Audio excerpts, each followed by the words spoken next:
给已婚女人的忠告：婆家的事情不要冲在丈夫前面，因为处理好了没人感激，处理不好是你惹的事儿。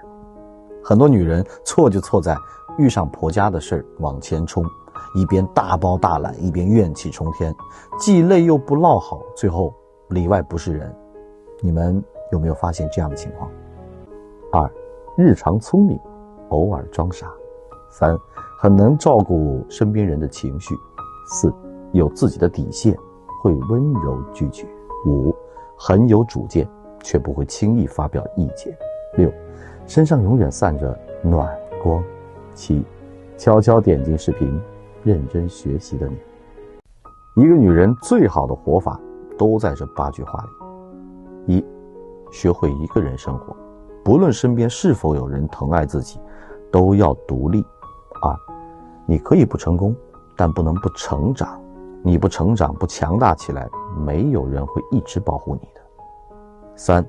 爱一个人最好的方式是经营好自己，给对方一个优质的爱人。爱自己，才能更好的爱别人。4. 喜欢的东西自己努力买，不要指望别人送。5.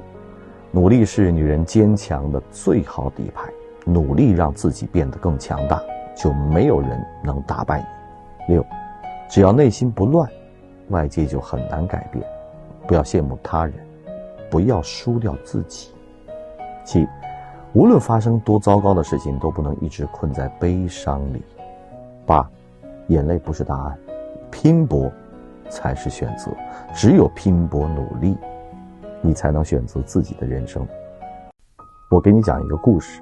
有一对夫妻在他们结婚的第1天，新娘拿了一个瓶子，对着老公说：从今天起，你每让我哭一次，我就往瓶子里放1滴水，代表我的眼泪。如果这个瓶子满了，我就会收拾东西离开。突然有一天，他们发现瓶子里的水已经过半了，于是他们决定坐下来好好聊一聊，看看问题出在哪儿了。女人拿着瓶子开始讲述每1滴水的原因。她说：有一次我花了功夫做了红烧肉，你随口说了一句没有饭店里的好吃，这是第1点。有一次我发着烧去上班，下班回来很累，我有气无力地在厨房里给自己熬白粥，你却在厨房里打游戏，这又是1滴眼泪。还有一次我过生日的时候，我希望你给我一个惊喜，结果你居然说忘了我的生日，这也是1滴。女人说了很多，男人沉默了。他没有想到，原来生活中那些他从未在意的小事，在慢慢的一点一点的让人死心。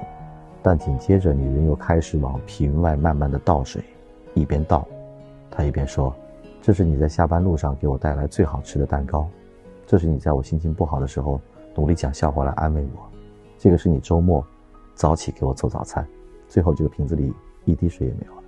我想说，失望是真的，但爱你也是真的。